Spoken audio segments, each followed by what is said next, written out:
Neverending Chain by Dragon Translator. Chapter 112. Not Your Fault. Hiccup stood on the small island south of the hatching nest. He watched the splash and the wave the submariner caused as she dove into the water. It had been a full 3 days since he had arrived, and, as he had promised, he and Astrid would fly to the small island to speak to the submariner at least once a day. She had even consented to allow him to sketch her, so that she could be put in the new Book of Dragons, and Hiccup had not missed the delight in her eyes that his nest would remember her, and all she did for the hatchlings and their parents. He wondered, as the sea began to settle, where the rest of her pod was, as she had not mentioned anyone else helping her. A sudden shrill cry caused him to jerk and spin. He saw Astrid staring across the narrow channel of water at the sheer cliff. Hiccup's gaze followed hers. He jumped onto Toothless, clicking the tail fin without thought. Toothless shot into the air, raced to the cliff. Hiccup grunted under the impact. A terrified trill echoed in his ears. He ignored the pain, pulling the hatchling he just caught closer. Toothless rose, landed amongst a nest of dragons staring at him in wonder. Hiccup dismounted and placed the nadder hatchling down.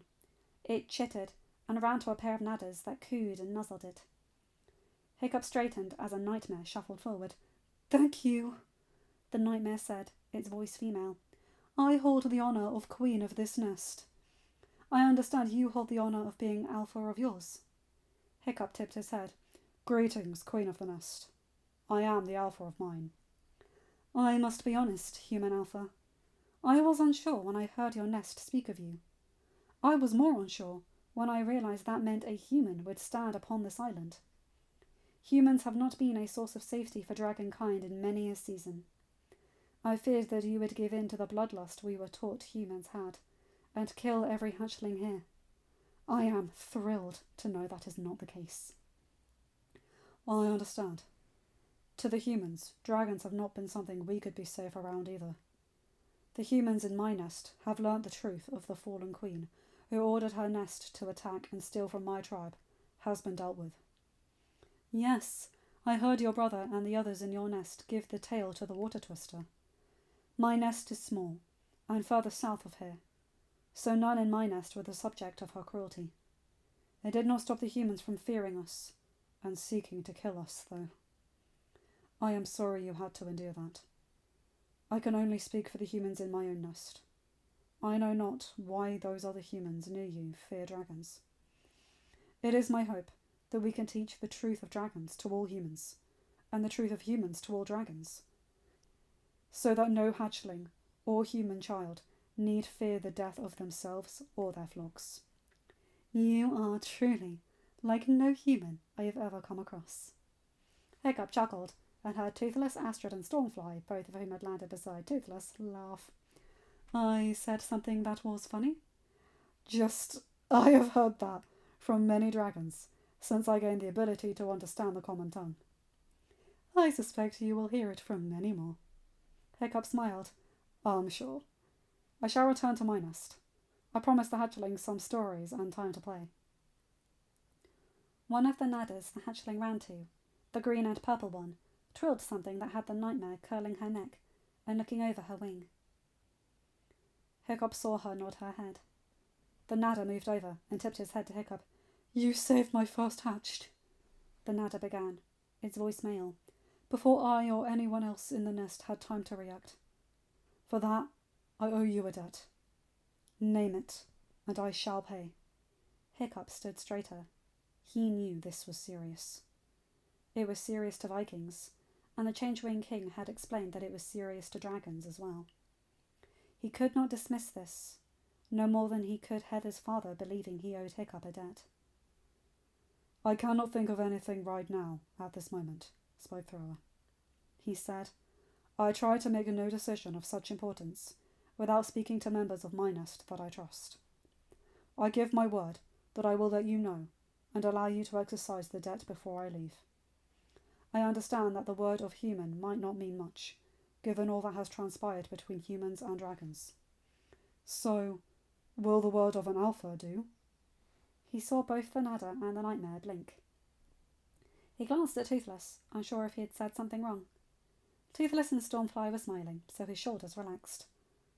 "Thank you, Human Alpha," the Nadder said. "I shall wait." Hiccup smiled. "You will be safe, and may the wind be ever under your wings. If you or any of your nest ever find yourselves in the north and are in need of a place to rest, my nest is open to any who do not cause harm or insults to its members." The Nightmare tipped her head. "I offer the same to you and yours, Human Alpha. May the wind forever be under your wings as well." Hiccup smiled and climbed into Toothless's saddle. He and Stormfly rose into the air. As they banked to head back to the cliff edge his nest rested upon, he saw the bewilderbeast with half the numbers of hatchlings his nest boasted of resting upon his back. Hiccup noted that the parents of those hatchlings hovered above the bewilderbeast, and that the dragon was speaking to the Submaripper. Hiccup sighed when the bewilderbeast gave a grunt he could hear from here, half an island away and up in the air, and started swimming away. The dragon hovered over him, following. Hiccup dropped his head. "Don't, brother," Toothless said, as they flew down towards the nest members. "Do not blame yourself for that dragon's decision. It is not your fault he chose to take his nest and leave." They landed just at the edge of the cliff. Hiccup slipped off the saddle and walked towards his cave, his shoulders and head down. The hatchlings chittered at him, and Hiccup winced at their hopeful and excited sounds. He knew what he had promised them, but right now he did not feel cheerful enough to fulfill those promises. "Dad, what's wrong with Alpha?" he heard the Nadder, the youngling, ask, as he was currently the only one of Toothless's 3 children on the cliff. The other 2 were out with some of the nest, getting fish and stretching their wings. Hiccup did see Toothless's sister was still with them, even if she stood away from the others. He saw her sensing lobes lift as Toothless began speaking. "The tusked king that insulted him has taken his nest and left the island. Alpha feels it is his fault, even though I told him it was not." Hiccup stopped and spun. "Toothless! He said that with me here, it made this island unsafe for his nest members. I know how important it is for the dragons who come here to remain here. Those in his nest will now have to leave because of me." "No," Toothless's sister said. "They have to leave because their Alpha told them to." "Because he feels they are unsafe because of me." Toothless's sister snorted. "No insult intended, human, but there is little you could do to his nest members while he is with them. You are smaller than his smallest claw. That Alpha left because he could not handle change." She took a deep breath. "I almost made his same mistake. I almost left. I still don't understand why my brother chose to follow you, but I realize now you are not like the humans who tried to capture and kill me. They would not have moved those hatchlings from the danger of the waves.